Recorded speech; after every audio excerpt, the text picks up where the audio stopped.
गजर माऊलीचा गजर माऊलीचा। हरि ओम श्री गुरुभ्यो नमः।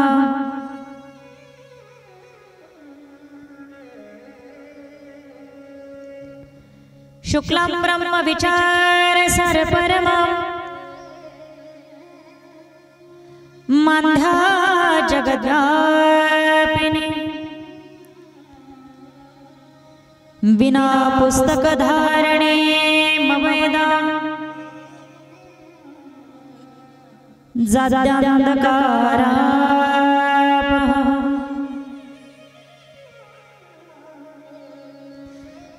हस्ते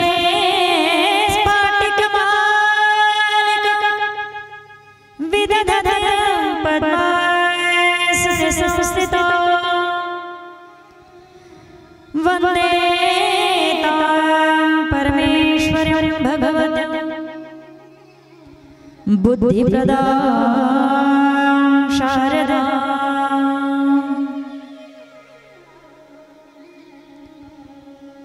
राधा मेरे स्वामिनी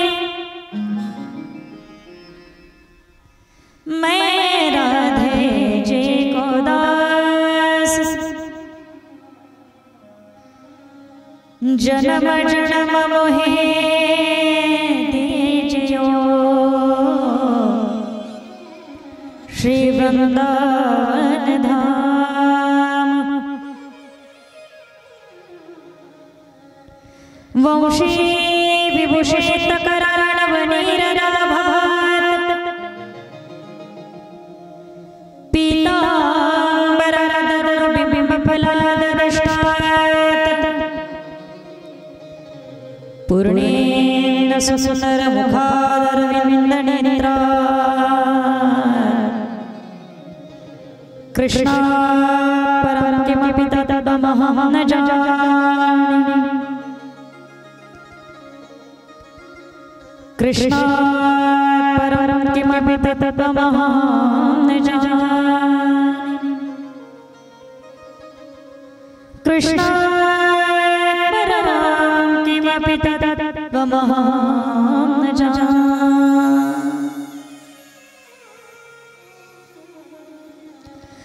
जयांशकिल्या स्मरण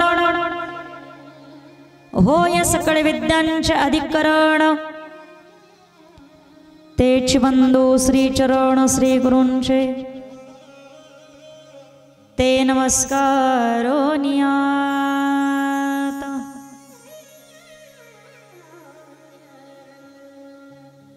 काही क्षणासाठी प्रभू चिंतन करूया।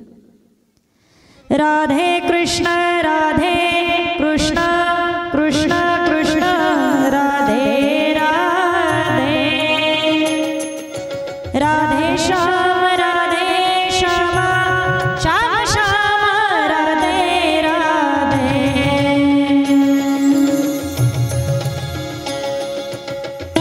कृष्ण कृष्ण राधे राधे राधे श्याम राधे श्याम श्याम राधे राधे। राधे कृष्ण कृष्ण कृष्ण कृष्ण राधे राधे राधे श्याम श्याम श्याम श्याम राधे राधे। राधे कृष्ण कृष्ण कृष्ण राधे राधे राधे श्याम श्यामा श्याम श्याम राधे राधे। राधे कृष्ण कृष्ण कृष्ण राधे राधे राधे श्याम श्याम श्याम राधे राधे। राधे कृष्ण कृष्ण कृष्ण राधे राधे राधे श्याम श्याम श्याम राधे राधे। राधे कृष्ण कृष्ण कृष्ण राधे राधे राधे श्याम श्याम श्याम राधे राधे। राधे कृष्ण कृष्ण कृष्ण राधे राधे राधे श्याम श्याम श्याम राधे राधे। कृष्ण राधे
सब प्रेम से कृष्ण जय हो। राधे राधे राधे श्याम श्याम श्याम राधे राधे राधे कृष्ण कृष्ण कृष्ण राधे राधे राधे श्याम श्याम श्याम राधे राधे राधे कृष्ण कृष्ण कृष्ण राधे राधे राधे श्याम श्याम श्याम राधे राधे कृष्ण कृष्ण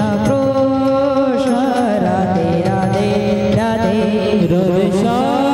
राधे राधे श्याम श्याम श्याम राधे राधे राधे राधे कृष्ण कृष्ण कृष्ण राधे राधे राधे श्याम श्याम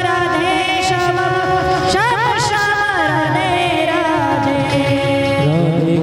राधे कृष्ण कृष्ण कृष्ण राधे राधे राधे श्याम श्याम श्याम राधे राधे कृष्ण कृष्ण कृष्ण राधे राधे राधे श्याम श्याम राधे राधे राधे कृष्ण कृष्ण कृष्ण राधे राधे राधे श्याम श्याम श्याम राधे राधे राधे राधे राधे राधे प्रेम से बोलो सभी बोलो राधे राधे राधे राधे राधे राधे राधे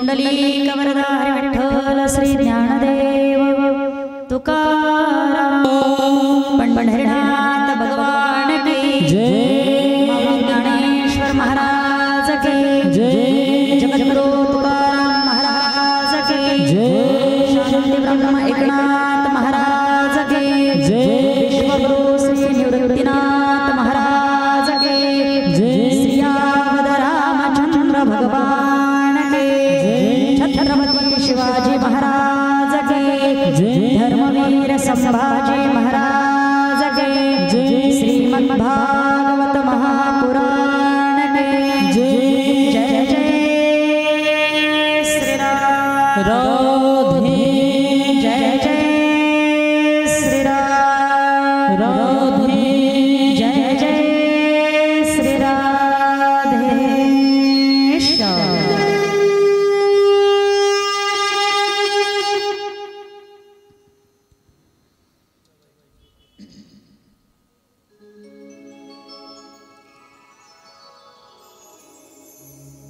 अनंत कृपामूर्ती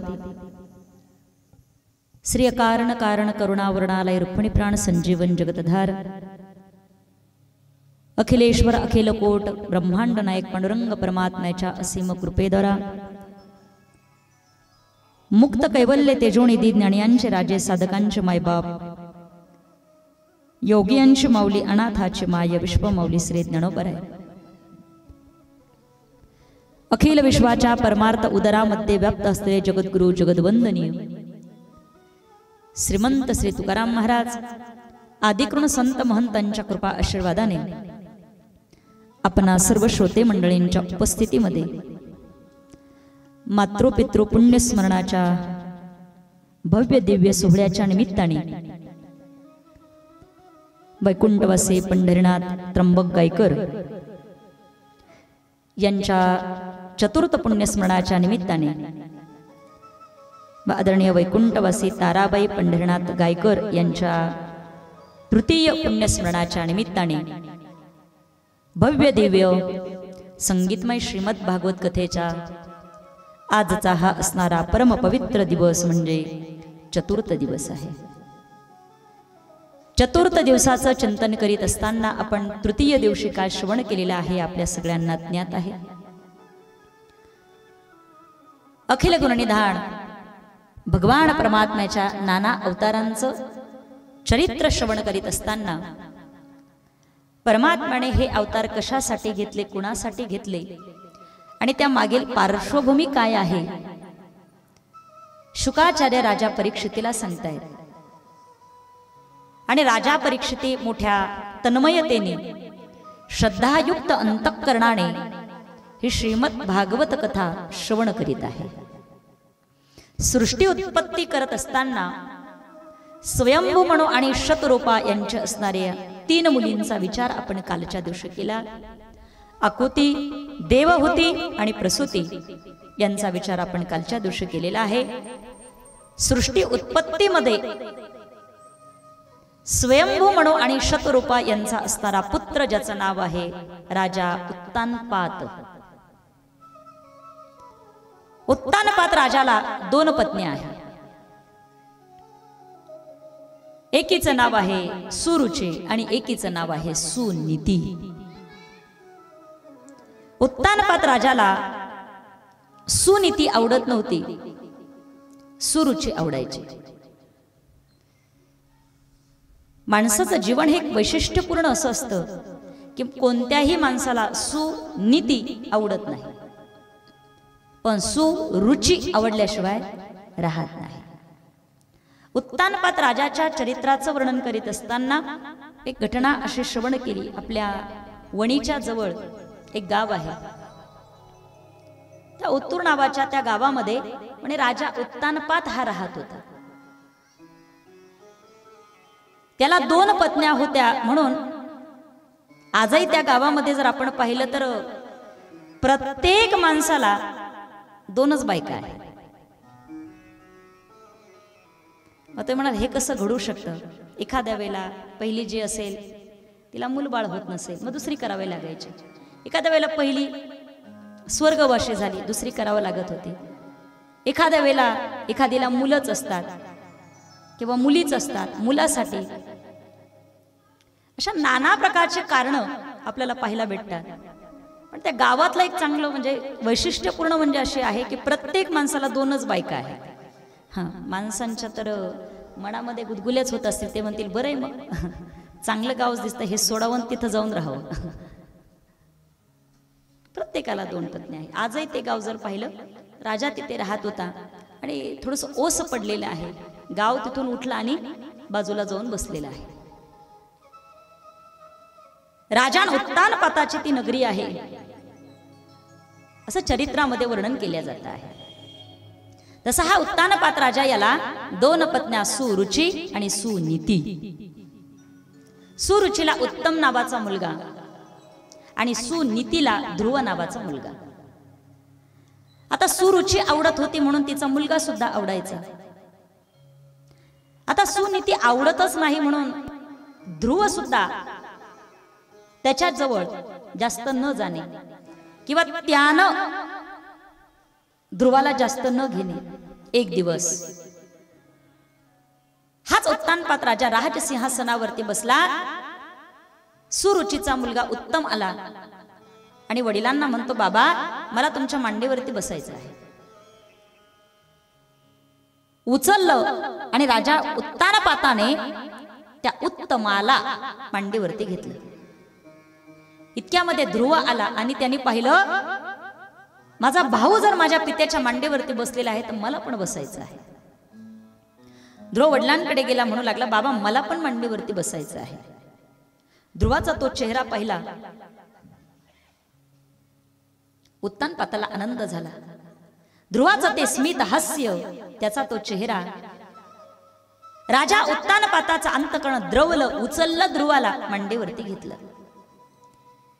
इतक्यामध्ये सुरुची तिथं आली। तिनं पाहिलं की माझ्या मुलाच्या शेजारी हा ध्रुव बसलेला आहे। तिला राग आला। ध्रुवाच्या हाताला तिने पकडलं आणि राजसिंहासनाच्या खाली त्यांनी ओढलं. जसं ओढलं तसं ध्रुव जमिनीवरती पडला. 5 वर्षाचा ध्रुव बाळ जमिनीवरती पडला, रडू लागला. आईनं आवाज ऐकला, जवळ आली, उचललं आणि आई म्हणू लागली, बाळा काय झालं?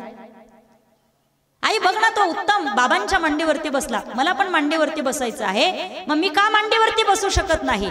सुनीतीने ध्रुव बाळाच्या हाताला पकडलं, राजमहालामध्ये आली, दरवाजा बंद केला आणि आपल्या स्वतःच्या मुलाला उपदेश करू लागली, बाळा मांडीवरती बसायचंय तुला?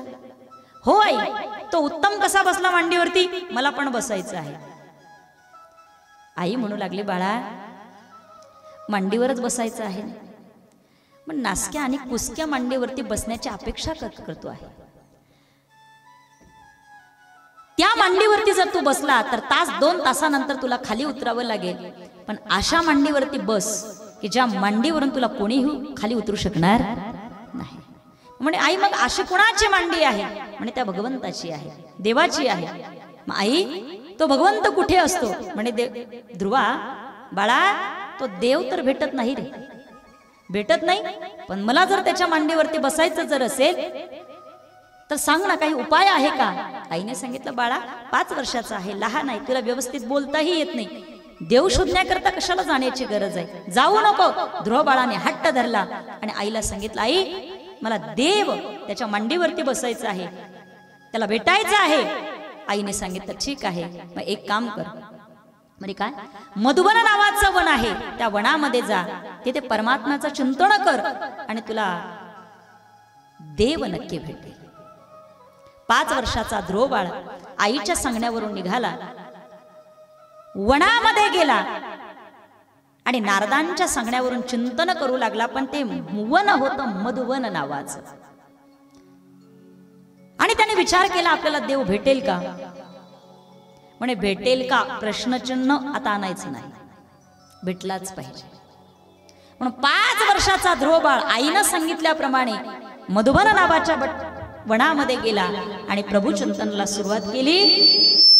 जन्म जन्म मुनी जतना कराई, अंतराम कही आवत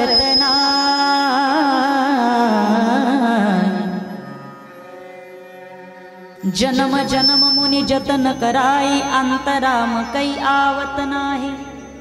तुलसीदासजी वर्णन करतात, जन्मचे जन्म निघून जातात पण देव भेटत नाही, पण ह्या वनामध्ये आल्यानंतर देव भेटतो. याकरता काय केलं पाहिजे? म्हणे प्रभू चिंतन केलं पाहिजे. मग त्यानं विचार केला की आता देह जाओ अथवा राहो पांडुरंगी दृढ भाव. हा देह जरी गेला पण देव भेटावा ही अपेक्षा आहे. तपश्चर्येला सुरुवात केली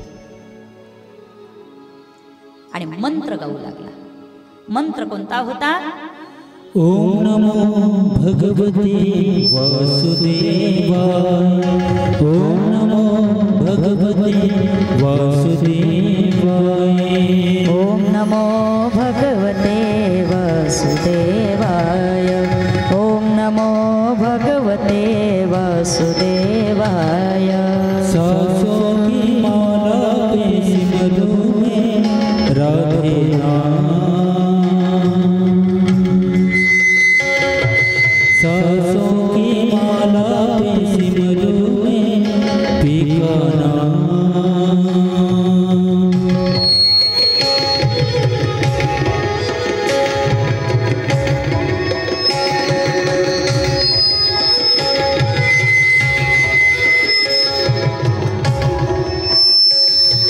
अपनी मन की मैं जानू और पी के मन की राह, अपनी मन की मैं जानू और पी के मन की राह. सासों की माला पे सिमरू में राधे नाम. ओम नमो भगवते वासुदेवाय, ओम नमो भगवते वासुदेवाय. जय हो.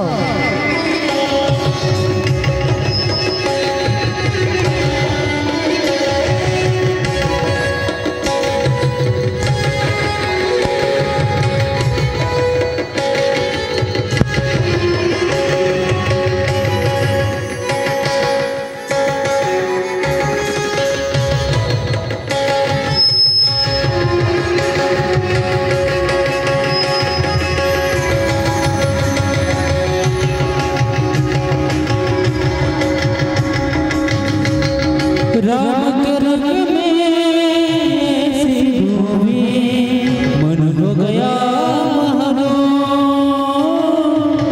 मन हो गया महनो राम के रंग में जय हो ऐसी डूबी मन हो गया महनो राम की माला जपते जपते आँख बनी महका जय हो क्या बात है। राम की माला जपते जपते आँख बनी महका सासू की माला पे सिमरू में राधे नाम सासू की माला पे सिमरू में पीका नाम ओम नमो भगवते वासुदेवाय ओम नमो भगवते वासुदेवाय ओम नमो भगवते वासुदेवाय ओम नमो भगवते वासुदेवाय ओम नमो भगवते वासुदेवाय ओम नमो भगवते वासुदेवाय ओम नमो भगवते वासुदेवाय ओम नमो भगवते वासुदेवाय ओम नमो भगवते वासुदेवाय ओम नमो भगवते वासुदेवाय ओम नमो भगवते वासुदेवाय ओम नमो भगवते वासुदेवाय।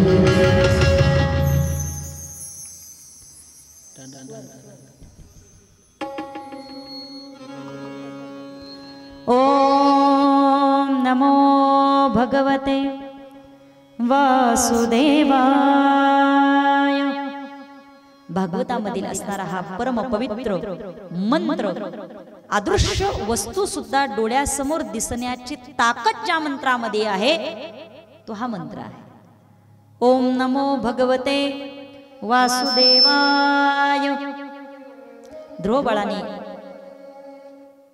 चिंतन करायला सुरुवात केली, मंत्र गायला सुरुवात केली आणि तपश्चर्या करत असताना पहिला 1 महिना ध्रुव बाळाने फक्त कवट आणि बोर खाल्ली। तदनंतर झाडाची वाळलेली पानं खाल्ली।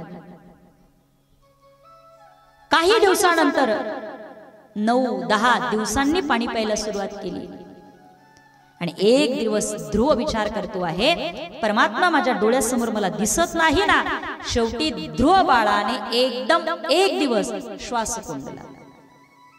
परिणाम असा झाला, धरती मैया हलू लागल्या, 33 कोटी देवता घाबरल्या, निघाल्यात आणि भगवान विष्णूंकडे गेल्यात। देवा जा, 5 वर्षाचा ध्रुव आहे, ज्याला काही कळत नाही, ज्याला व्यवस्थित बोलताही येत नाही, त्याने श्वास रोखले, उद्या जर त्याच्या देहाचं काही झालं तर काय करणार आहे। भगवान परमात्माने सांगितलं ठीक आहे। देव निघाले, चतुर्भुज रूपामध्ये ध्रुव बाळाच्या समोर येऊन उभे राहिले। देव उभे राहिलेत, बराच वेळ झालेत उभे राहिलेत। ध्रुव बाळ डोळे हे उघडे ना, पाहिणा सुद्धा। ध्रुव मनामध्ये देव मनामध्ये विचार करतायत, हा ध्रुव माझ्याकडे पाहत का नाही, याला माझी चाहूल नसावी का। मग लक्षात आलं, याच्या अंतःकरणामध्ये माझी छबी आहे। परिणामतः त्या छबीमध्ये हा मग्न झाला। देवानं ध्रुव बाळाच्या अंतःकरणामध्ये असणारी त्याची छबी काढून घेतली आणि ध्रुव बाळ तळमळ करू लागला। इथे जवळ होता, कुठे गेला। वास्तविक भगवान परमात्मा इथे जवळच आहे बरं का, त्याला शोधण्याची गरज आहे का? नाही ना, कुठे शोधण्याची गरज नाही। शोधिशी मानवा रावळे मंदिरे नांद देवा आपल्या अंतरे। शोधिशी मानवा रावळे मंदिरे शोधिशी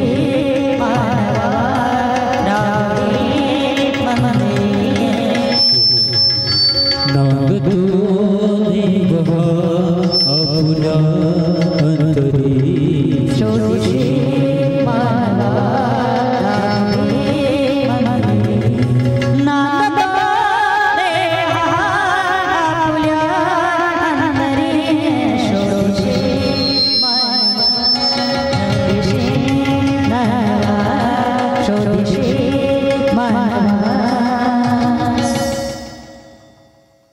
भगवान परमात्मा दूर नाही, इथे आहे, जवळ आहे.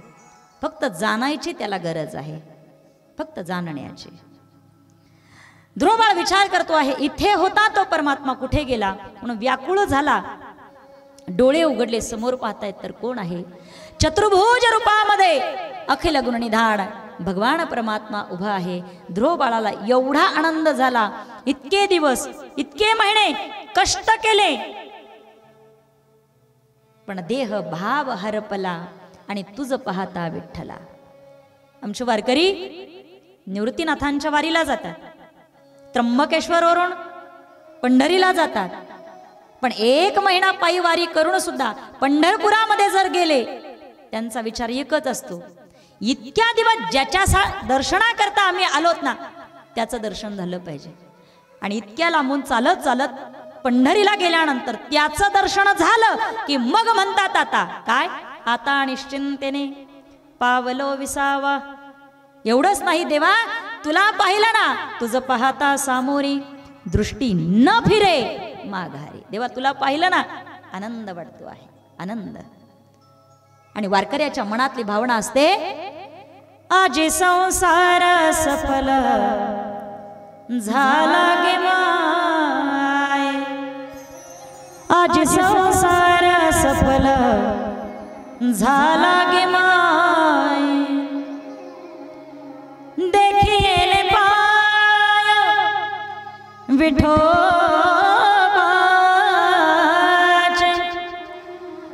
देखिले पाय, देखिले पाय, देखिले पाय,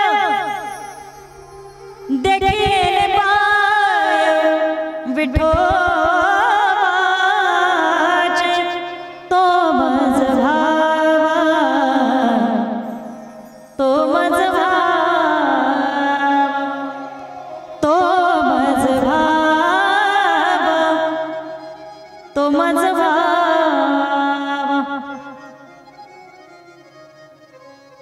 देवाला पाहिल्यानंतर आज संसार सफल झाला गे माये आणि देखी येले पाय विठोबाचे. आदरणीय या कार्यक्रमाचे जे आयोजक आहे ना, आमचे करण भाऊ असू द्या, त्यांचे बंधू असू द्या, त्यांचा सगळा परिवार आहे, या कार्यक्रमाचं नियोजन करतात. आणि शेवटचा दिवस आला ना आणि तो कार्यक्रम यशस्वीरित्या जर पार पडला की मग संध्याकाळी 12च्या नंतर ते सगळेजण घरातले एकत्रित बसत असते आणि मग विचार करत असे, 7 दिवस 7 दिवस कसे गेले, आनंदात गेले. तुम्ही देवाला म्हणत असाल, देवा तुझा कृपा छत्र आमच्यावरती आहे, 7 दिवस थोडे कष्ट झाले, कष्ट झाले, पण आनंदाने कार्यक्रम संपन्न झाला ना, बस मन भरून आलं, बाकी काही नको. यामध्ये किती पैसा खर्च होतो, किती कष्ट होतात, किती शारीरिक श्रम होतात, हे सगळं बाजूला राहतं. पण कार्यक्रम झाल्यानंतर 10 लोक जर म्हटले ना, करण भाऊ त्यांचे असणारे बंधू, वा काय सुंदर कार्यक्रम केला तुम्ही, त्यांच्या घरातील महिला आहेत एकत्रितरित्या आल्यात, स्वयंपाक करतायत, कार्यक्रम चांगला पार पाडण्याकरता कष्ट करतायत, सगळेजण जर म्हटले ना, वा काय कार्यक्रम झाला, किती सुंदर झाला, गोड झाला, आनंदात संपन्न झाला, हे 7 दिवसाचे कष्ट आहेत ना एका बाजूला, आणि फक्त एवढा शब्द जरी वापरला ना, बस आनंद झाल्याशिवाय राहत नाही, आनंद वाटतो. शारीरिक कष्टाची निवृत्ती होते आणि पुढच्या वर्षी अजून कार्यक्रम कसा आपल्याकडनं विदीर्ण, अजून सुंदर कसा होईल, अजून यापेक्षा, अजून यापेक्षा, अजून यापेक्षा, म्हणून त्याकडे विचार. ध्रुव बाळाने परमात्मा पाहिला, देवाला पाहिलं, आनंद झाला. पण 5 वर्षाचा ध्रुव काय बोलता येणार, ध्रुवाला बोलता येत नाही. देवाला पाहिलं, डोळ्यामधून अश्रू येऊ लागले. त्यानं विचार केला, इतका सुंदर परमात्मा हा देव आहे, एवढा आनंद झाला, डोळ्यामधून अश्रू येत आहेत, ध्रुव बाळ रडतो आहे. परमात्म्यानं पाहिलं की माझा ध्रुव माझ्यासाठी रडतो आहे. मग ध्रुवानं काय केलं, देवानं काय केलं ऐका. ध्रुवाच्या मनामध्ये इच्छा होती की माझ्या समोर जो परमात्मा आहे ना, त्याची मला स्तुती करायची आहे, पण तो लहान आहे, काय बोलता येणार आहे. भगवान परमात्माने जवळ शंख होता, तो शंख घेतला, ध्रुवाच्या मुखकमलाला लावला. त्याचा परिणाम असा झाला, ध्रुव स्तुती करू लागला आणि ध्रुव बोलू लागला. काय बोलू लागला? ध्रुवाने देवाची स्तुती केलेली आहे. किवेयं तप प्रविश्य मम वाञ्छमिमां सुप्ता संजीवयत्यखिल शक्तिधर स्वधाम्ना अन्यांश्च चरणश्रवणत्वगाद्य प्राणां नमो भगवते पुरुषाय तुभ्यम्. किवेयं तप प्रविश्य मम वाञ्छमिमां सुप्ता संजीवयत्यखिल शक्तिधर स्वधाम्ना अन्यांश्च चरणश्रवणत्वगाद्य प्राणां नमो भगवते पुरुषाय तुभ्यम्. ध्रुव बाळाने परमात्म्याची स्तुती गायला सुरुवात केली. त्याचा परिणाम असा झाला, देवाला ती आवडली. भगवान परमात्म्याने ध्रुव बाळाला उचललं, आपल्या कडेवरती घेतलं आणि काय झालं? भगवान परमात्मा त्या ध्रुवाकडे पाहत राहिले. ऐका श्रोते मंडळी, फार गोड चिंतन आहे. देवाची जर कृपा झाली ना, 5 वर्षाचा ध्रुवबाळ जर देवाची स्तुती करतो आहे, आपण 70 वर्षाचे होतो, पण तरी सुद्धा कथा कीर्तनामध्ये बसल्यानंतर टाळी वाजून भजन करायला आपल्याला लाज वाटते. 5 वर्षाचा ध्रुवबाळ बोलतोय, 5 वर्षाचा. आपण 70, 80, 90 वर्षापर्यंत जातो, पण आपल्या मुखातून देवाचं कधी नाव बाहेर येत नाही. एवढी आपण भाग्यवान आहोत. आता असं म्हटलं तरी होच म्हणता तुम्ही.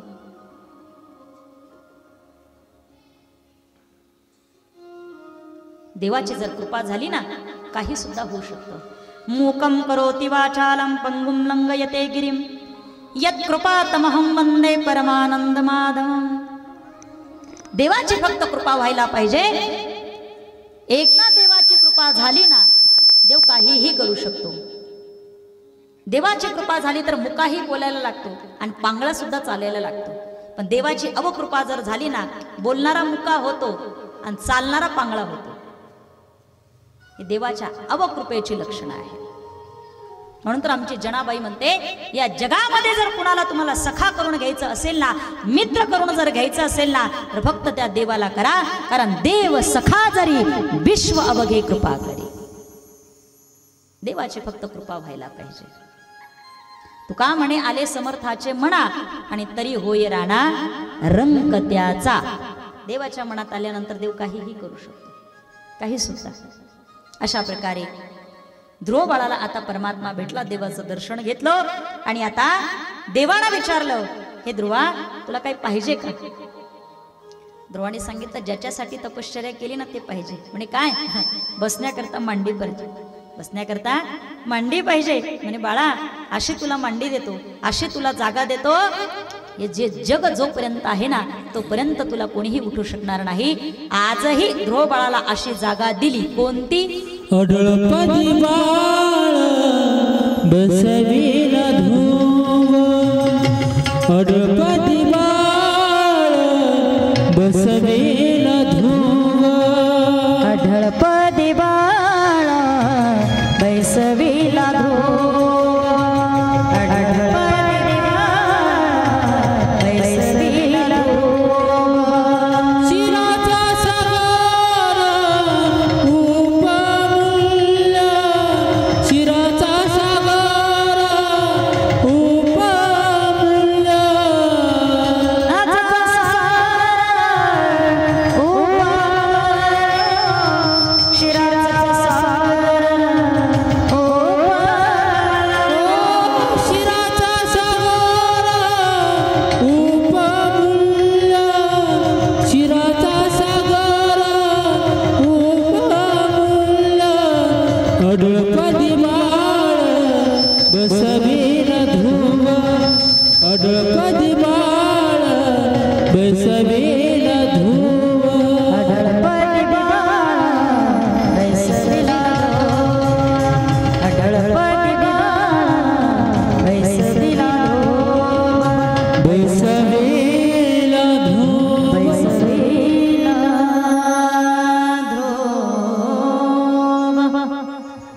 पदी बाळ बैसविला ध्रुव क्षीराचा सागर उपमन्यू. जर राहण्याकरता आणि बसण्याकरता अशी जागा दिली. आजही आपण जर पाहिलं तर हे जे तारे आहेत ना, या ताऱ्यांमध्ये एक ध्रुव तारा आहे. आढळ पद देऊन टाकलं. कायम जोपर्यंत हे विश्व आहे तोपर्यंत आपल्याला तो पाहायला भेटणार आहे. अशा प्रकारे देवाची भेट झाली. थांबण्याकरता, नवे नवे राहण्याकरता, बसण्याकरता योग्य जागा आढळ पद दिलं. ध्रुव बाळ घरी आला. लहानाचा मोठा झाला. कालांतरानंतर ध्रुव राजा झाला आणि त्याचा असणारा भाऊ उत्तम हा सेनापती झाला. दोघही सुंदर अशा प्रकारे राज्य कारभार करत असताना एक दिवस हा उत्तम वनामध्ये गेला. यक्षानं त्याला पाहिलं, त्याला मारलं. ध्रुवाला कळालं माझ्या भावाला मारलं, त्याला राग आला, तोही गेला, त्याने यक्षाला मारलं. परिणामतः ध्रुव बाळ घरी आला. एक दिवस विचार करत बसला, काय देव भेटला म्हणे मला, पण माझ्या मनातला राग गेला नाही. मग उपयोग काय आहे? माझा जर रागच जात नसेल, मी जर दुसऱ्याला मारू शकतो तर माझा उपयोग काय आहे? काहीच उपयोग नाही. ध्रुवाने विचार केला की आता मला राहायचं नाही. विवाह पुत्र वगैरे झाल्यानंतर ध्रुव बाळ देवाला सांगतो, देवा मला आता इथे राहायचं नाही, मला घेऊन जा. परमात्माने पुष्पक विमान पाठवावं, ध्रुव बाळाने त्यामध्ये बसावं आणि जाता जाता ध्रुवाने विचार केला की आता मात्र मी या पुष्पक विमानामध्ये बसलो, वैकुंठाला जातो आहे, मी एकटाच जातो, पण मला देव भेटला कुणामुळे? आईमुळे. मी आज पुष्पक विमानामध्ये बसलो कुणामुळे? आईमुळे. जाता जाता तिला विचारलं पाहिजे, आई मी वैकुंठाला चाललो, येतेस का माझ्या बरोबर? जसं तुकाराम महाराज वैकुंठाला चालले आणि सगळ्या लोकांना विचारलं गावातल्या, तुम्ही येता का पाटील? तुम्ही येता? तुम्ही येता? तुम्ही येता? हा, ते म्हणले महाराज वैकुंठाचं नाव घेऊ नका, फक्त एकच करा, आम्हाला काहीतरी चांगला आशीर्वाद देऊन जा. तुकोबाराय म्हटलं, आशीर्वाद? अरे कर्म धर्म तुम्हा असावे कल्याण आणि घ्या माझे वचन आशीर्वाद. तुमचं कर्म चांगलं ठेवा, हाच तुम्हाला आशीर्वाद आहे. फक्त कर्म चांगलं ठेवा. तुमचं कर्म चुकलं ना तर तुमचं जीवन बर्बाद होणार आहे. म्हणून कर्म चांगलं ठेवा. तुकोबाराने आशीर्वाद दिला आणि तुकोबाराने असं वाटलं आता हे लोक तर गावातले आहेत, हे येत नाही, मग यांचं जाऊ द्या. पण शेवटी आपली पत्नी, तिला तरी विचारावं. आवली जवळ, जिजाबाई जवळ होत्या, प्रेमानं आवली म्हणायच्या, तिला विचारलं, आवले मी वैकुंठाला चाललो बरं का, चल तिथे नाना प्रकारचे भोग आहेत, आनंद आहे, सुख आहे, समाधान आहे, आवले तू येतेस का? ते आवले म्हणू लागले, महाराज आता काय तुम्हाला नवीनच सुचलं म्हणे, आता वैकुंठाला जायचं. महाराज मी काही वैकुंठाला येत नाही, तुम्हाला जायचं असलं तर तुमच्या तुम्ही जा, पण माझं म्हणणं असं आहे तुम्ही कशाला जाता? तुम्ही पण जाऊ नका. अहो आताच आपली नवीन म्हैस आहे ती व्याली, तिचं दूध दुग्ध खायचं, चांगले दिवस आले, खाण्याचे दिवस आले, आनंदाचे दिवस आले, आणि आता तुम्हाला सुचलं वैकुंठाला जायचं. महाराज मी येत नाही, तुम्हाला जायचं असलं तर जा, एकटेच जा तुम्ही, मी येणार नाही, पण एक ऐका, तुम्ही एकटेच जा, तिथं जा, काही दिवस राहा, पण महाराज तुम्हाला जर नाही करमलं ना पुन्हा परत या. तुकोबाराय हसू लागले, म्हणून राहिले, आवले वैकुंठाला चाललो, तिथं गेलेला मनुष्य पुन्हा परत येत नाही, पुन्हा परत येत नाही. पण तुकोबारांनी जसं विचारलं ना पत्नीला, तथा इथं ध्रुव बाळाने सुद्धा आईला विचारलं, आई तुझ्यामुळे मला हा देव भेटला, येतेस का? परिणामतः ध्रुव बाळामुळे आईला सुद्धा वैकुंठाची प्राप्ती झाली. इथे शुकाचार्य राजा परीक्षितीला हा सुंदर आणि गोड कथा भाग सांगताय. गोपाल कृष्ण भगवान की जय जय श्री राधे, जय श्री राधे राधे. पुढे ध्रुयाच्या वंशामध्ये अंग नावाचा राजा झाला. त्याची पत्नी होती सुनीती. हिच्यापासून वेन नावाचा मुलगा. अंग राजानं वैराग्य प्राप्ती करून घेतली आणि तो निघून गेला. हा वेन असा होता, राजा तर झाला पण प्रजेला त्रास द्यायचा. सर्व ऋषीमुनी एकत्रित झाले, हुंकार केला. त्यामध्ये वेन हा गतप्राण झाला. आता वेनाला मारलं पण प्रजेला राजा पाहिजे, म्हणून सर्व ऋषीमुनी एकत्रित आले आणि वेनाच्या शरीराचं मंथन केलं परिणामतः त्यातून साक्षात परमात्माने अवतार धारण केला आणि तोच परमात्म्याचा अवतार म्हणजे पृथु अवतार आहे. बोला पृथु भगवान के जय. पृथुराजाचा जन्म झाला. त्याच्या अंतःकरणामध्ये प्रेम होतं, भक्ती होती. विषयासक्त नसलेला हा राजा होता. त्या पृथूच्या जन्मामुळे वेनाच्या भीतीने जे लोक पळून गेले होते ना ते पुन्हा परत आले. जमीन पिकत नव्हती ती पिकू लागली. धनधान्य भरपूर वाढलं. झाडांना फळं फुलं लागू लागले. सुंदर अशा प्रकारे सगळीकडे मंगलमय वातावरण झालं. आणि या पृथुराजाने पुढे ही जी जमीन होती ना इथे बरेच मोठे मोठे पर्वत होते. आजही आपण जर पाहिले तर आपल्या आजूबाजूला बरेच असे डोंगर आहे. डोंगर त्यावेळेला सुद्धा बरेच मोठे मोठे डोंगर होते. त्या राजानं हे जे डोंगर आहे ना ही जी जमीन होती ना ती अशी सपाट केली. त्याचा परिणाम असा झाला पृथुराजानं ही जमीन सपाट केली म्हणून तिला पृथ्वी असं म्हणायला लागले. जेवढं होईल तेवढं त्या पृथुराजानं ही जमीन जी आहे ती नांगरून घेतली, सपाट केली. ही पृथ्वी सुंदर अशा प्रकारे बनली. पुढे पृथुराजाने एक मोठा यज्ञ केला. त्या यज्ञामध्ये अनेक प्रकारचे देवता आले. पुढे ह्याच पृथुराजाच्या वंशामध्ये विजातश्व नावाचा मुलगा झाला. पुढे त्याचा विवाह झाला. त्यांना पुढे अंतर्धान नावाचा मुलगा झाला. त्याचंही लग्न झालं. पुढे त्यांना पावक नावाचा मुलगा झाला. त्याचाही विवाह झाला. पुढे त्यांना हविर्धन नावाचा मुलगा झाला. त्याला प्राचीन बरही असं सुद्धा त्यांना म्हणू लागले. आणि पुढे त्यांना 10 मुलं झाली. आणि प्रचेतसांना पुढे 10 मुलं झाल्यानंतर त्यांना पुरंजन नावाचं आख्यान सांगितलं. हे पुरंजन नावाचं आख्यान कशासाठी सांगितलं तर त्याचं वर्णन असं आलेलं आहे की पुरंजन नावाच्या आख्यानामुळे आपल्या अंतःकरणामध्ये असणारं परमात्म्याच्या विषयी असणारी जी इच्छा अपेक्षा आहे ती वाढत असते. मग आपण जीवनभर तर परमात्म्याचं चिंतन करतो पण एक वेळ अशी येते की त्या वेळी सुद्धा आपल्याला देवाची गरज भासते आणि त्या वेळेचं नाव आहे मृत्यू. मृत्यूचे एक सांगते जरा सगळ्यांनी लक्ष देऊन ऐका. महाभारतामध्ये एक दुर्योधन नावाचं एक पार्ट आलेला आहे. म्हणजे व्यक्ती होऊन गेला. माहिती आहे सगळ्यांना दुर्योधन. दुर्योधनाचा कायम एक शब्द असायचे काय तो दुर्योधन म्हणायचा अन्न वस्त्र निवारा हे जर आपल्याला देवाशिवाय मिळतं तर देवाची गरज काय. शब्द नीट ऐकताय ना तुम्ही. काय म्हणायचा तो दुर्योधन अन्न वस्त्र निवारा हे देवाशिवाय मिळतं देवाची गरज काय. देवाची गरज काय आहे मग. पण संत महात्मे म्हणतात हे दुर्योधना तुझं बरोबर आहे. कर्मधर्म संयोगाने तुला शरीर प्राप्त झालं आणि अन्न वस्त्र निवारा तुला मिळाला पण जीवन जगत असताना भलेही तुला देवाची गरज भासत नसेल पण एक वेळ तुझ्या जीवनामध्ये अशी येते त्या वेळेला तुला देवाची गरज भासतेच आणि त्या वेळेचं नाव आहे मृत्यू. मृत्यूच्या वेळेला देवाची गरज भासणारच तुम्हाला. का अनेक जण त्या वेळेला येतात. अनेक जण येतात पण देवाशिवाय पर्याय नाही. देवाशिवाय नाही.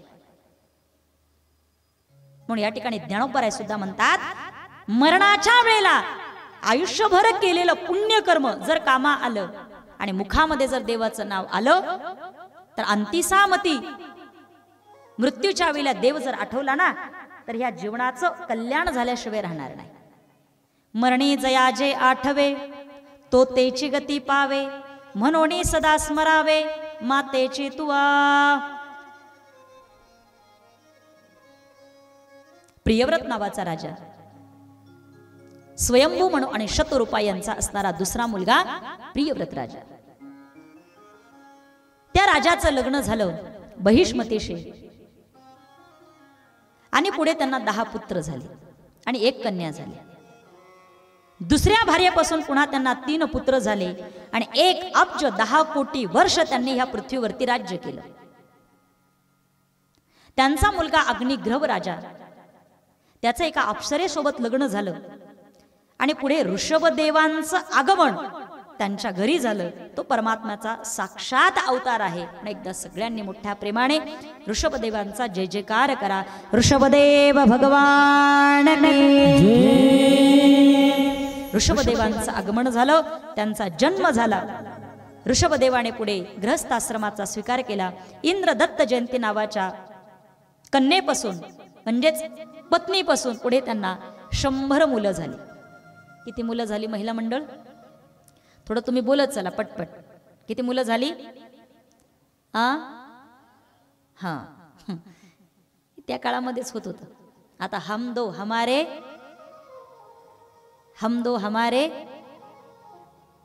दो पण नाही, आता एकच. हम दो हमारे एक.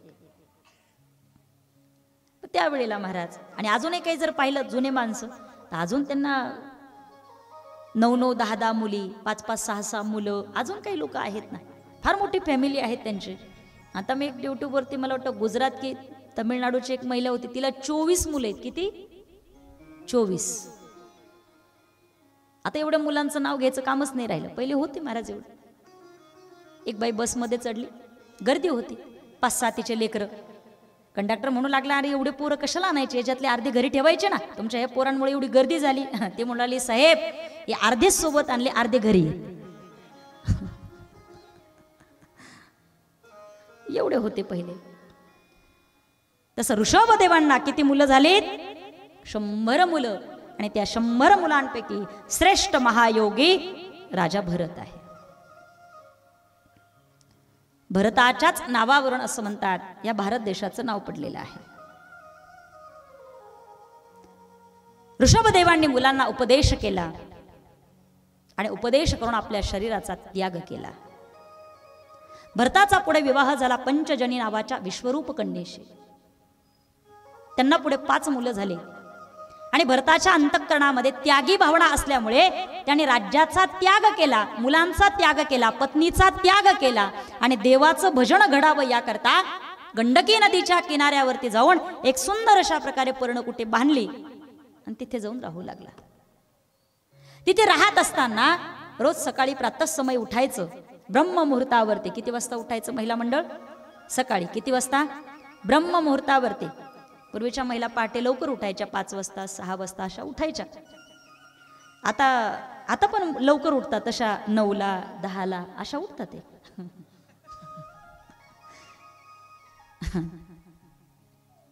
काय करणार, काही महिला नोकरी करतात, त्याला नाविलाज आहे, हो की नाही. काहींना नाईट ड्युटी असते. संसाराकरता महिलांचा फार मोठा त्याग आहे बरं का, फार मोठा त्याग. राजा भरत प्रातःसमयी उठावं, भगवत चिंतन करावं, मला जप करावी, प्रभुचिंतनामध्ये मग्न व्हावं, सर्वस्वाचा त्याग केला, प्रभुचिंतन करू लागला. एक दिवस हा भरत राजा गंडकी नदीच्या किनाऱ्यावरती स्नानासाठी गेला. स्नान केलं, वरती येऊ लागला. एक दृश्य पाहिलं. एक हरिण आहे, गर्भवती आहे. तिने सिंहाची डरकाळी ऐकली, ती घाबरली. हरिण हा प्राणी भित्रा असतो. घाबरली, तिथं प्रसूत झाली, ती मेली. ती घाबरल्यामुळे ती मेली, पण तिचं जे पाडस होतं ना ते पाण्यात पडलं. त्याच्या नाकातोंडामध्ये पाणी जाऊ लागलं. हे भरताने पाहिलं. अंतःकरणामध्ये प्रेम उत्पन्न झालं, माया उत्पन्न झाली. अंतःकरण द्रवलं. त्या पाडसाच्या जवळ गेला, त्या पाडसाला पाण्यातून बाजूला काढलं, हातामध्ये घेतलं आणि मनात विचार केला, याचं काय करायचं.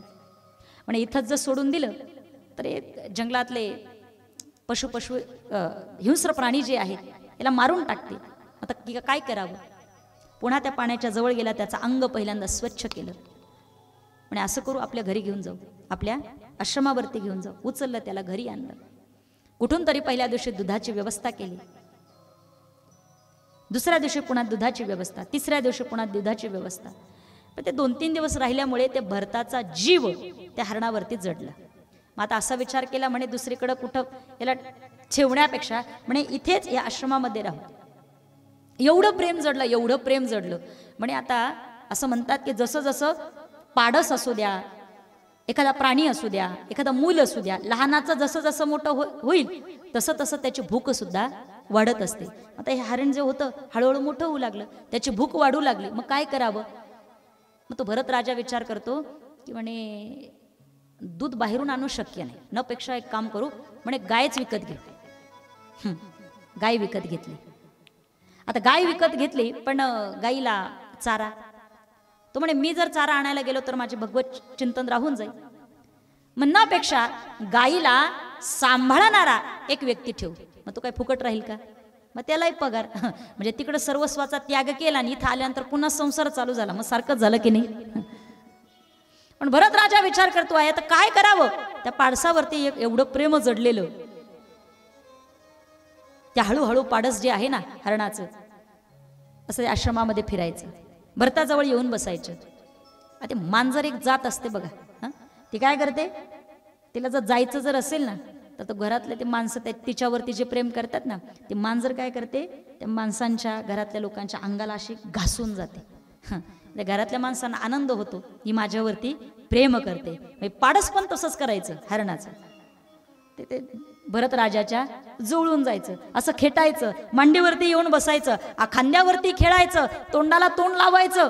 ते राजाला एवढं आवडायचं, इतकं त्याच्यामध्येच मग्न झाला.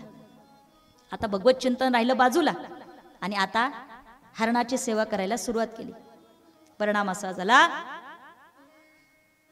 प्रभू चिंतन बाजूला सारून आता भरताचं प्रेम जे आहे हरणावरती जडलं. आता सर्व लक्ष भरताचं त्या हरणावरती आहे. आपलं पण तसंच असतं महाराज. आपण कथेला येतो खरी, कथेला येतो आपण खरं, पण घरून येत असताना काहीतरी काम आणतो इथं बसल्या बसल्या. संभाजीनगरला मी अशा बऱ्याच बायका पाहिल्या, कथेला येतात त्या, पण येत असताना ते मेहंदीचे कोण नाही का ते भरायला आणतात. मेहंदीचे कोण, त्यामुळे बसल्या बसल्या काहीतरी टाइमपास आहे का नाही, कथा पण ऐकायची आणि कोण पण भरायचे. काही काहीतरी एवढं हुशार असतात, कापूस घरून घेऊन येतात आणि काय करतात, वाती वळत बसतात. बस वाती वळतात. मी तर गमतीने करण भाऊ सांगत असते, कथेला येत असताना वळतात वाती, इथं बसल्यानंतर वळतात वाती, सांभाळतात नाती, तोंडात पडती माती आणि शेवटी नरकाला जाती. काय महाराज, इथं आल्यानंतर सुद्धा हेच काय, काही क्षण काही तास आपल्याला परमात्म्यासाठी द्यायचे आहे. आता भरताचं सगळं प्रेम त्या हरणावरती जडलं. परिणामतः अनेक दिवस निघून गेले, अंतकाळ जवळ आला, देह पडला, यमानं पाश टाकले, मरणार.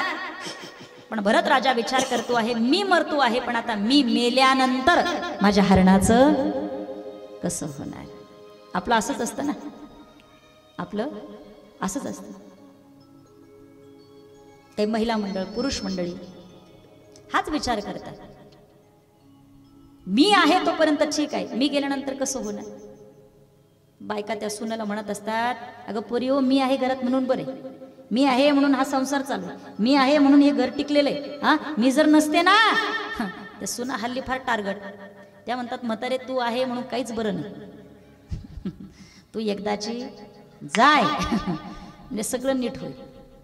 पण उगीच आपण म्हणतो मी आहे म्हणून बरं आहे, मी आहे म्हणून बरं आहे. महिला म्हणलं खरंच सांगा, आपण जा बरं, आपलं गेल्यानंतर काही राहतं का मागे, काही नाही. मला 10 दिवस रडतात, 13 दिवस रडतात, 13व्या दिवशी सगळं झालं की 14व्या दिवशी माणसं म्हणतात आता लय अवघड झालं. 13 दिवस माणसं होते, 13 दिवस माणसं होते, काही वाटलं नाही. मग त्याच्यानंतर महाराज फ्रेश होतात. 11 महिन्यापर्यंत ते त्यांच्या पुन्हा महाराज संसाराला लागतात. बस 2-3 महिन्यामध्ये तर म्हणतात तो जो गेला ना सातबाऱ्यावरती त्याचं नाव होतं, पहिल्यांदा खाली करावं लागेल म्हणून. 1 वर्षभर सुद्धा त्याचं नाव ठेवत नाही. ठेवतात का? नाही ना. आपण गेल्यानंतर महाराज ते सुद्धा कोरं होतं. 8 घरात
जड भरत राजा हरणी गर्भा गेला, घाना तो घातला वासनेने.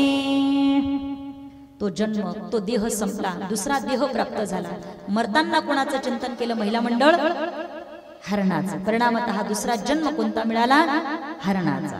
तो जन्म मिळाला, पण त्याही जन्मामध्ये मागच्या जन्माचे संस्कार होते. मग हरणाच्या गर्भा जन्मामध्ये जाऊन सुद्धा प्रभू चिंतन त्यानं केलं. मी तर एक फार गोड वाक्य सांगते, जरा नीट लक्ष देऊन ऐका. ज्याच्यातलं काहीच वाया जात नाही त्याला परमार्थ असं म्हणतात. ऐकताय ना तुम्ही? ज्याच्यातलं काहीच वाया जात नाही त्याला परमार्थ असं म्हणतात, आणि ज्याच्यातलं काहीच उपयोगाला येत नाही त्याला संसार असं म्हणतात. काहीच वाया जात नाही त्याला परमार्थ म्हणतात. थोडं करा. तुम्ही कथेला आलात ना, थोडं भजन करा. थोडं म्हणजे माझा सांगण्याचा अर्थ फक्त लक्षात घ्या. थोडं भजन करा, प्रेमयुक्त, वाया जाणार नाही ते. कधीतरी तुम्हाला कामा येणार म्हणजे येणार. पुण्यकर्म कधी वाया जात नाही. तसं हरणाच्या कुळामध्ये जाऊन सुद्धा प्रभुचिंतन बंद झालं नाही. तो देह पुढे जाऊन पुन्हा पडला, दुसरा देह प्राप्त झाला. राजकुलामध्ये आई सावत्र होती. पुन्हा नाव त्याचं भरत आहे, राजकुळ आहे, आई सावत्र आहे, नाव भरत आहे. पण वेड्यासारखं करायचं. एखादी गोष्टी जर आईने सांगितली ना करायला, ते करतच बसायचं. जेवायला सांगितलं तर जेवणच करत बसायचा. एखादं काम सांगितलं की ते कामच करत बसायचा. म्हणजे बुद्धी जड असल्यासारखं वागायचा. म्हणून त्याला नाव पडलं जड भरत. तू का म्हणे बुद्धी, तू का म्हणे ज्याची बुद्धी ऐसी जड आणि त्याहुनी दगड बरे दे. बुद्धी जड असल्यासारखं वागायचा. एक दिवस आई त्याला म्हणाली, का रे असं इथं राहण्यापेक्षा जाना निघून. तर म्हणू लागला, बस तेवढंच पाहिजे होतं. सर्वस्वाचा त्याग केला आणि जड भरत वनामध्ये निघून गेला. ज्या वनामध्ये तो गेला त्या वनामध्ये राहत असताना एक भिल्ल समाजाच्या राजा, ज्यानं एक व्यक्ती पकडून आणलेला होता, आपल्या सैन्यांसोबत आला होता, आणि तिथे एक देवी होती.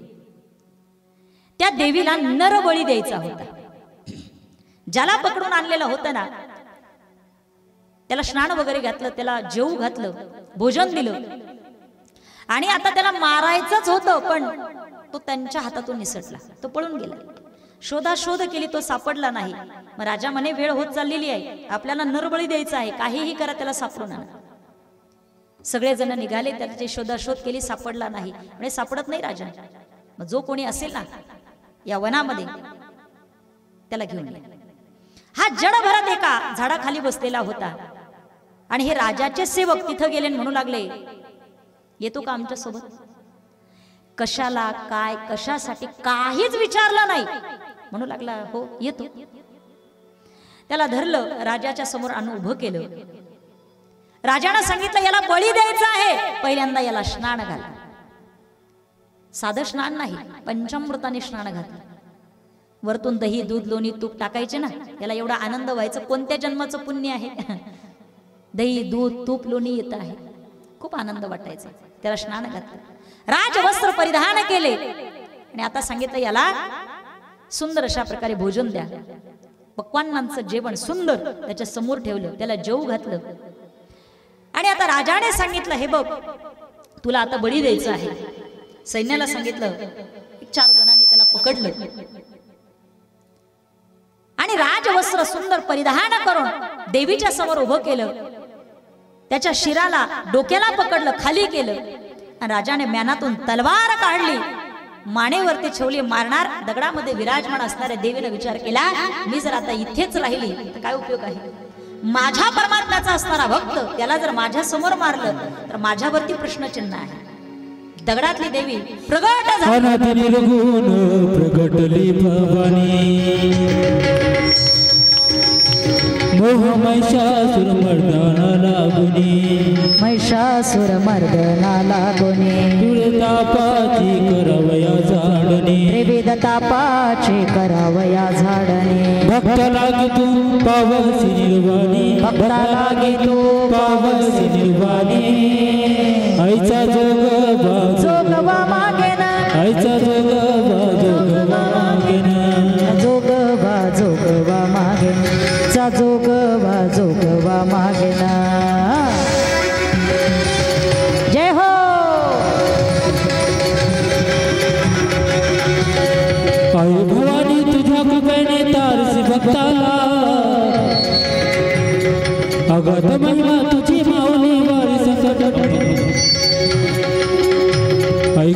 करी माझ्यावरी जगवी तुरत सार आई कृपा करी माझ्यावरी जगवी तुरत जय हो गोंधळ मांडिला भवानी गोंधळालये गोंधळ मांडिला भवानी गोंधळालये गोंधळ मांडला न आई गोंधळालये गोंधळ मांडला न आई गोंधळालये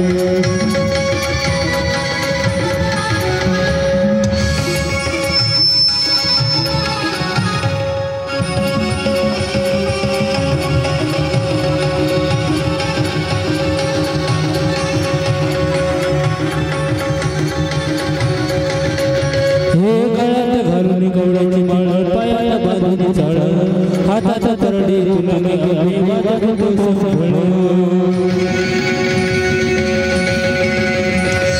जगभरात नारी तूच जगमाता भक्ती दाने नाव तुझे घेता अजमवरी संकटकर धावते अजमवरी संकटकर धावते जय हो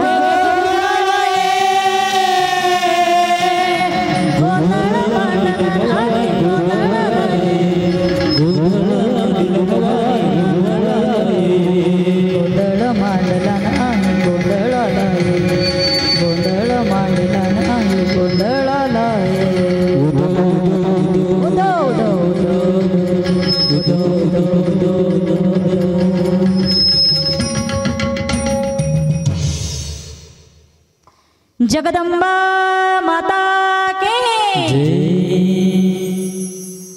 देवी मैया दगडातून प्रगट झाली त्या राजाच्या शिरच्छेद केला सैन्यांना मारलं आणि भरत राजाला दर्शन देऊन पुन्हा ती देवी दगडामध्ये विराजित झाली भरत राजाला आनंद झाला आणि जडभरत विचार करतो आहे देवीनं मला दर्शन दिलं त्या तन्मयतेमध्ये त्या आनंदामध्ये जडभरत राजा आता वनामध्ये फिरू लागला फिरता फिरता फिरता फिरता अनेक दिवस निघून गेले एक दिवस त्याच वनातून एक रहुगण नावाचा राजा पालखीमध्ये बसून त्याची स्वारी येऊ लागली येत असताना पालखी धरण्याकरता किती भोई लागतात महिला मंडळ 4 लागतात एक भोई थकला पालखीला 4 लागतात एक थकल्यामुळे आता पालखी कशी चालणार राजानं सांगितलं जा वनामध्ये जर कोणी भेटलं तुम्हाला तर एकाला घेऊन या तुम्ही हे गेले वनामध्ये यांना दुसरं कोणी सापडलंच नाही हात सापडला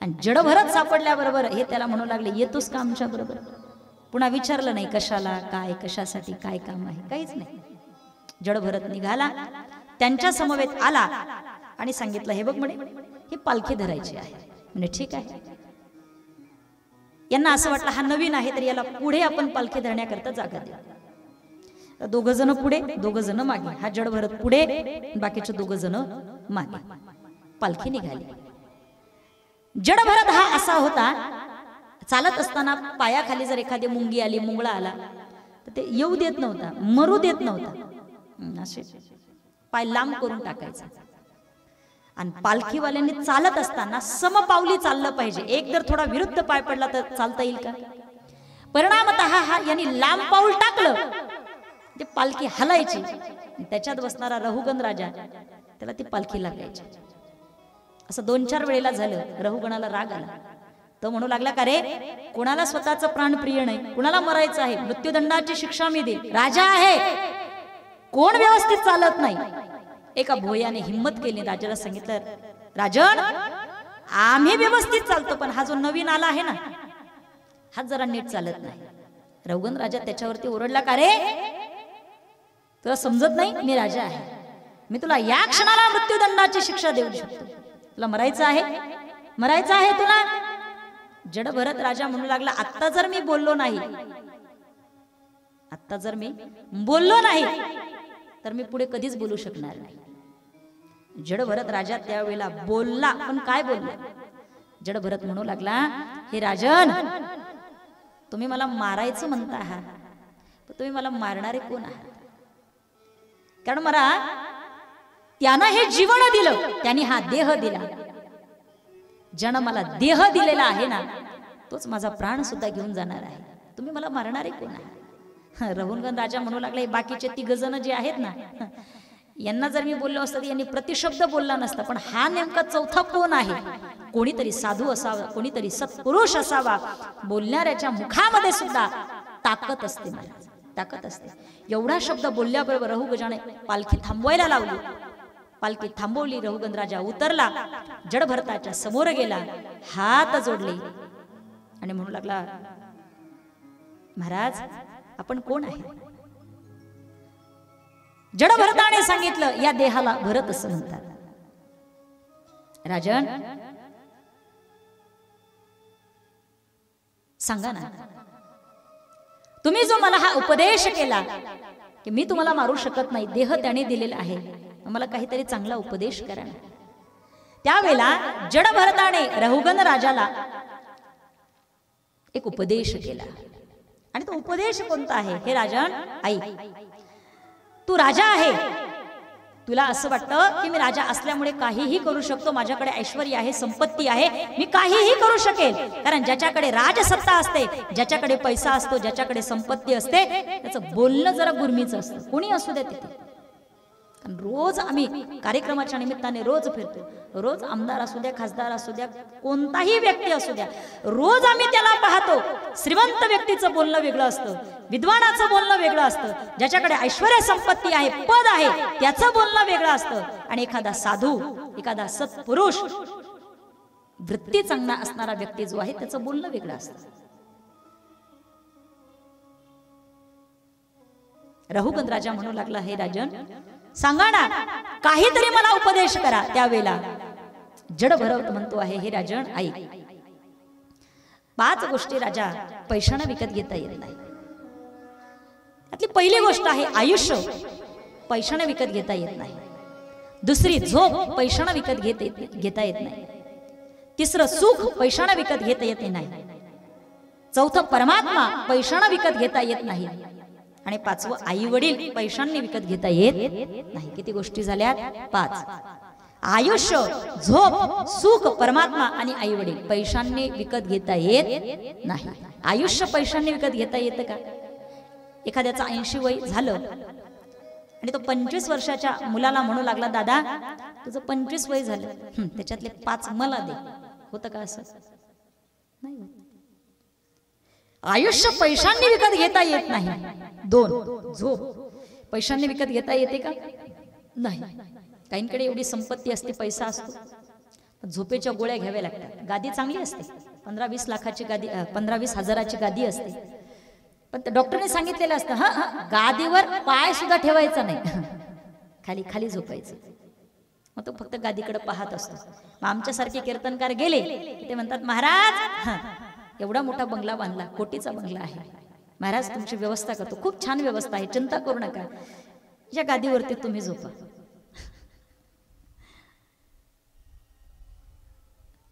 चांगली गोष्ट आहे. जरी कीर्तनकार, भागवतकार यांना जरी त्या गोष्टी मिळत असतील, पण त्या भाग्यानं मिळतात. कशाने मिळतात? भाग्यानं. झोप ही पैशाने विकत घेऊ शकत नाही. काय झालं इथे हिंगोली जिल्ह्यामध्ये माझी भागवत कथा आणि दुपारची वेळ कथेची, सहसा मराठवाड्यामध्ये दुपारची कथा असते. कथा झाल्यानंतर म्हणजे रोज एक मारवाडीन आजीबाई रोज कथेला यायच्या आणि सांगितलं होतं की कथा झाल्यानंतर कोणी स्टेजवरती जाऊ नका, ताईचं दर्शन घेऊ नका, अगदी शेवटच्या दिवशी तुम्हाला सगळ्यांना दर्शन भेटणार आहे असं सांगितलं होतं. पण तरी सुद्धा ते मारवाडीन आजीबाई म्हणाली, नाही नाही, मला मुक्ताताईचं दर्शन घ्यायचं म्हणजे घ्यायचं. आग्रह करून वरती आल्या, माझ्या जवळ आल्या, तोंडावरून हात फिरवला आणि मला म्हणू लागली, मुक्ताताई किती गोड कथा सांगते ग, फार गोड, फार गोड, खूपच सुंदर गोड कथा सांगते. म्हटलं आई तुम्ही कथा ऐकता का? बरेच म्हणजे 5 दिवस झाले म्हणे कथा ऐकते तुमची, इतकी सुंदर तुम्ही कथा सांगतात, एवढी सुंदर सांगता. मी घरीच असते, रोज रोज ज्या वेळेला मी घरी असते ना त्यावेळेला झोपेची गोळी घेते तरी झोप येत नाही, पण तुझ्या का कथेमध्ये आले आणि बसले की सुरुवात होते. आता इथं असं म्हणा, इथं शांतता आहे सगळं. आता मी 2 मिनिटं जर बोललं, थांबवलं ना तर शांतता आहे. बघा तुम्ही किती शांतता आहे की नाही? आहे. एवढी शांतता असल्यामुळे इथं काय होतं, एक डुलकी आल्याशिवाय राहतच नाही. ती येते म्हणजे येतेच, एक तरी येते, येते की नाही? काही चुकून हो म्हटले, चुकून एक तरी मला सांगण्याचं तात्पर्य एवढंच आहे, झोप जी आहे ना पैशाने विकत घेता येत नाही. तिसरी गोष्ट सुख पैशाने विकत घेता येत नाही. चौथी गोष्ट परमात्मा परमेश्वर पैशाने विकत घेता येत नाही, तो फक्त भावाने विकत घेता येतो. मनी नाही भाव, मने देवा मला पाव, मनी नाही भाव, मने देवा मला पाव. देव अशान भेटायचा नाही रे, देव अशान भेटायचा नाही रे. देव बाजारचा भाजीपाला नाही रे, देव बाजारचा भाजीपाला नाही रे, देव बाजारचा भाजीपाला नाही रे. मन नाही भाव, मन देवा मला पाव, मन नाही भाव, मन देवा मला पाव. देव अशान भेटायचा नाही रे, देव अशान भेटायचा नाही रे. देव बाजारचा भाजीपाला नाही रे, देव बाजारचा भाजीपाला नाही रे, देव बाजारचा भाजीपाला नाही रे, देव बाजारचा भाजीपाला नाही रे, देव बाजारचा भाजीपाला नाही रे, देव बाजारचा भाजीपाला नाही रे, देव बाजारचा भाजीपाला. परमात्मा पैशाने विकत घेता येत नाही, तो भावनेनं विकत घेता येतो. आणि पाचवे आहेत आई वडील. आई वडील पैशांनी विकत घेता येत नाही. म्हणून 5 गोष्टींचा उपदेश केला. रघुगण राजाला आनंद झाला, संसाराचा मोह टाकून दिला, राज्यपदाचा त्याग केला आणि परमात्मा सुख घेतलं आणि वैकुंठाला म्हणजे सायुज्य मुक्ती त्याला प्राप्त झालेली आहे. श्री गोपाल कृष्ण भगवान की जय. श्री राधे जय जय, श्री राधे जय जय, श्री राधे श्याम. प्रभुचिंतन आणखी घडावं असं जर वाटत असेल तर क्षणार्धासाठी आपण प्रभुचिंतन करूया आणि तदनंतर आपल्याला 20 मिनिटांमध्ये आपल्याला थांबायचं आहे. म्हणून महिला मंडळ प्रभुचिंतन अजून आपल्याकडनं घडावं आणि मीराबाई सारखी स्थिती आपल्या जीवनामध्ये यावी, जनाबाई सारखी स्थिती यावी याकरता आपण काय करावं म्हणजे प्रभुचिंतन करावं. कसं करावं?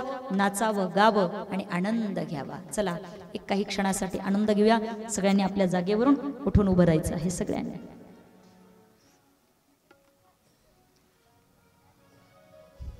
काही ना अपेक्षा असेल तर आपण पुढे सुद्धा येऊ शकता.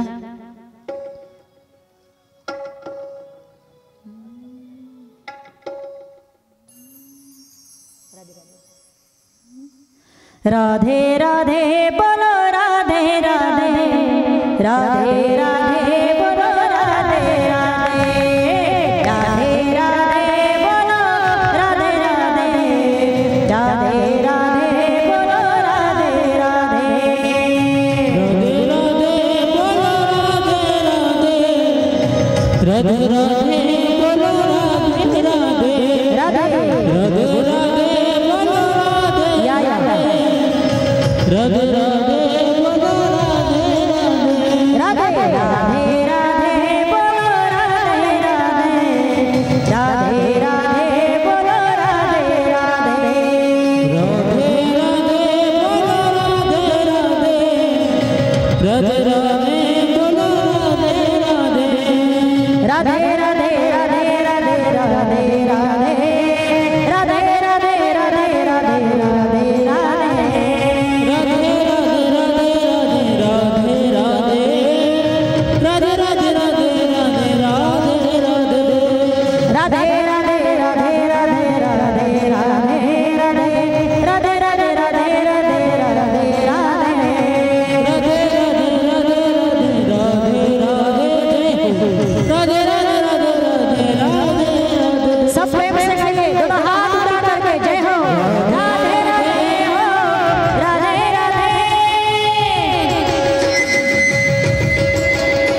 घनपी दिसे, हे घटिका यंत्र जैसे परिभ्रमेगा. हे चिंतन अत्यंत गोड पद्धतीने सांगून पुढे शुकाचार्य राजा परीक्षितीला ग्रह, तारे, सूर्य, चंद्र, प्रत्येक ग्रहांचे आपल्या जीवनावरती होणारे परिणाम ते सुंदर अशा प्रकारे राजा परीक्षितीला सांगतायत. वास्तविक आपण जर पाहिलं तर 9 प्रकारचे ग्रह, जे रास आहे ते तुमचे नाही, जे तुमचे आहे ते यांचे नाही, यांचं जे जीवन आहे ते तुमचं नाही, तुमचं प्रत्येकाचं जीवन वेगवेगळं आहे. इथे जगतामध्ये एक व्यक्ती असा नाही, एक व्यक्ती असा नाही की ज्याचं एखाद्यासारखं जीवन असेल. प्रत्येकाचं वेगवेगळे आहे, प्रत्येकाचं. म्हणून तुम्ही जसं कर्म कराल तशी गती तुम्हाला प्राप्त होणार आहे. म्हणून याकरता पुढे 28 प्रकारचे नरक जे आहेत त्या नरकांचं चिंतन सांगून इथे आजामिळू नावाचं पाख्यान सांगितलेलं आहे. अजामिळी नावाचा ब्राह्मण आहे, कान्यकुब्ज नगरामध्ये तो राहत होता. एवढं सांगून मला थांबायचं आहे, जरा नीट लक्ष देऊन ऐका, फार गोड चिंतन आहे. कान्यकुब्ज नगरामध्ये तो अजामिळी नावाचा ब्राह्मण राहत होता. शुकाचार्य राजा परीक्षितीला सांगतात, हे राजन ऐक, अजामिळी ब्राह्मण होता, यज्ञोपवीत करणारा होता, देवदेवतांना मारणारा होता, साधूची सेवा करणारा होता, ब्राह्मण असल्यामुळे यज्ञोपवीत करणारा होता. असा हा अजामिळी अग्निकाष्ठ आणण्याकरता म्हणजे लाकडं आणण्याकरता वनामध्ये गेला आणि परतत असताना त्याने एक दृश्य पाहिलं. काय दृश्य होतं? एक स्त्री आहे, पुरुष आहे, समागमन करताना डोळ्याने पाहिलं. परिणामतः रस्त्याने येत असताना त्याच्या डोक्यामध्ये ते चिंतन. एकदाच वाईट दृष्टीनं वाईट गोष्ट पाहिली, त्याचा परिणाम असा झाला, मनुष्य त्याचं चिंतन करत बसतो. आपण रोजच्या जीवनामध्ये किती वाईट दृश्य पाहत असो आणि आपलं जीवन कसं बनणार आहे हा ज्याचा त्यानं विचार करायचा आहे. फोनच्या माध्यमातून असू द्या, युट्यूबच्या माध्यमातून असू द्या, फेसबुकच्या माध्यमातून असू द्या, टीव्हीच्या माध्यमातून असू द्या, आपण किती वाईट या दृष्टीनं काही गोष्टी पाहतो आणि आपलं जीवन कसं होईल हा ज्याचा त्यानं विचार करायचा आहे. अजामिळाने ते येत असताना त्याचं चिंतन करता करता करता करता करता तो घरी आला. घरी आल्यानंतर त्याच्या बुद्धीमध्ये तीच गोष्ट, ते किती आनंद घेत असते, ते किती आनंद घेत असते याचा विचार करत असताना असे काही दिवस निघून गेले आणि तो विचार करतो आहे की बस आता मुलांचा त्यानं त्याग केला, धर्मपत्नीचा त्याग केला, आई वडिलांची सेवा सोडून दिली, ब्राह्मण आहे यज्ञोपवीत करणं सोडून दिलं, गावामध्ये एका परस्त्रीच्या घरी राहू लागला. कोण? अजामिळ. त्या स्त्रीच्या घरी राहत असताना त्या स्त्रीपासून पुढे त्याला 9 मुलं झाली. किती मुलं झाली? 9 मुलं झाली. श्रीमद भागवतामध्ये अजामिलो नावाचं पाख्यान फार गोड आलेलं आहे, वाचा तुम्ही कधीतरी. त्या स्त्रीपासून 9 मुलं झाले. 10व्यांदा ती स्त्री गर्भवती आहे. काही साधू संत मंडळी तीर्थयात्रा करत भ्रमण करत करत निघालेले होते. रात्रीच्या वेळ अजामिळ्याच्या घरी मुक्कामी थांबले आणि असं म्हणतात एखाद्याचा उद्धार जर करायचा असेल ना तर साधू स्वतःहून त्यांच्या घरी जातात. वाल्ह्याकोळ्याचा उद्धार करायचा होता म्हणून नारदजी स्वतःहून त्याच्याकडे गेले. वाल्ह्याकोळी नारदांकडे गेला. असं चिंतन तुम्हाला आतापर्यंत ऐकायला भेटलं का? झोपलं काय? असं ऐकायला भेटलं का? नाही. नारदजीच वल्ह्याकोळ्याकडे गेले.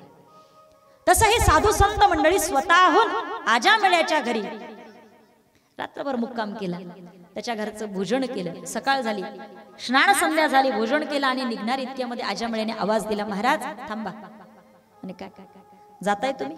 जा. आणि गोष्ट लक्षात ठेवा, असं म्हणतात ज्याच्या घरचं अन्न खाल्लं ना साधून त्याला काहीतरी दिलं पाहिजे, काहीतरी दिलं पाहिजे. तुम्ही माझ्या घरून चाललात, माझ्या घरचं अन्न खाल्लं तुम्ही, मला काहीतरी देऊन जा. साधूनं त्याचं मस्तक पाहिलं आणि विचार केला का आता काय द्यावं याला, नेमकं याचं भविष्य नेमकं काय सांगता आहे. साधूनं सांगितलं ठीक आहे. इतक्यामध्ये ती जी स्त्री होती ना ती पुढे आली. ती गर्भवती होती.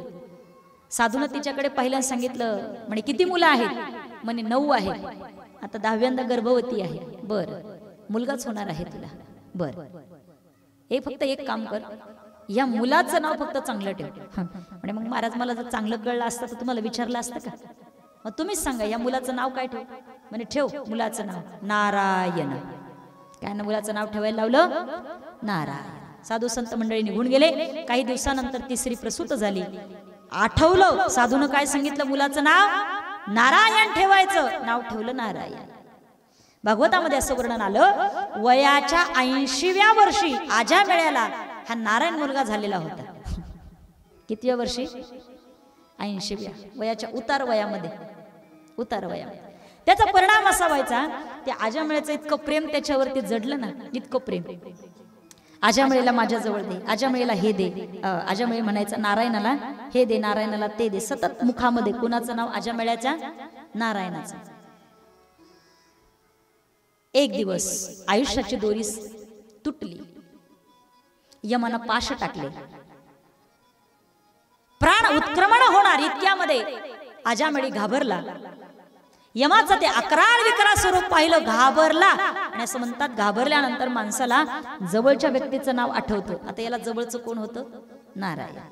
जोरात आवाज दिला, नारायणा असा आवाज दिला. यमाने ते प्राण काढून घेतले. इतक्यामध्ये वैकुंठामध्ये शेषशाहीर भगवान परमात्मा बसलेले होते. आवाज आईला एकदम भगवान परमात्मा. देवाने आपल्या दूतांना बोलवलं, जा कान्यकुब्ज नगरामध्ये आजामेळी नावाचं ब्राह्मण आहे, मरताना माझं नाव घेतलं, घेऊन या त्याला. अंतकालेच मामेव स्मरण मुक्त्वा कलेवरम यत् प्रयाति समद्भावम याति नास्त्यत संशयः. माझं नाव घेतलं त्याने, घेऊन या. विष्णुदूत निघाले, यमदूतांच्या जवळ आले आणि त्यांना सांगितलं, आजामेळ्याचे हे जे प्राण आहे ना आमच्याकडे द्या. यमदूत म्हणू लागले, अरे याचा जरा मागचा सातबारा बघा ना तुम्ही, कोरा आहे का? कोरा नाहीये. यांनी काय काय केलेलं आहे धिंगाने तुम्ही बघा. तुम्ही यानं काय काय केलं. विष्णुदूत म्हणू लागले, ते बाकीचं जाऊ द्या, त्यानं काय काय केलं त्यापेक्षा आत्ता काय केलं ते महत्वाचं आहे. अंतिसामती, शेवटच्या क्षणाला आत्ता काय केलं ते महत्वाचं आहे. मरताना त्यांनी आमच्या मालकाचं नाव घेतलं, देवाचं नाव घेतलं, त्याचे प्राण आमच्याकडे द्या. यमदूत म्हणू लागले, असं कसं? विष्णुदूतांनी यमदूतांना नामाचा महिमा सांगितला. पर्वताप्रमाणे पातक करणे, वज्रले पवणे अभक्ताशी, काळवेळ नाम उच्चारिता नाही, दोन्ही पक्ष पायी उद्धरती. किती मोठं पाप जरी असलं ना, एका देवाच्या नामाने त्या पातकांचा नाश होतो. इतकं देवाचं नाव मोठं आहे, इतकं देवाचं. यमदूतांना ते पटलं. तिथं यमदूत आणि विष्णुदूतांचा भागवतामध्ये संवाद आलेला आहे. नामाचं महत्व किती श्रेष्ठ आहे हे तिथं सांगितलं. यमदूतांना पटलं. आजामेळ्याचे ते प्राण घेतले, विष्णुदूतांकडे दिले. विष्णुदूत निघाले वैकुंठामध्ये भगवान परमात्म्याच्या स्वरूपामध्ये आजामेळ्याचे प्राण विलीन करून दिले. अशा प्रकारे आजामेळ्याला सायुज्य नावाची मुक्ती मिळाली. जाता जाता एक सगळ्यांना प्रश्न विचारते, मला सांगा, आजामेळ्याने मरताना देवाचं नाव घेतलं होतं की मुलाचं?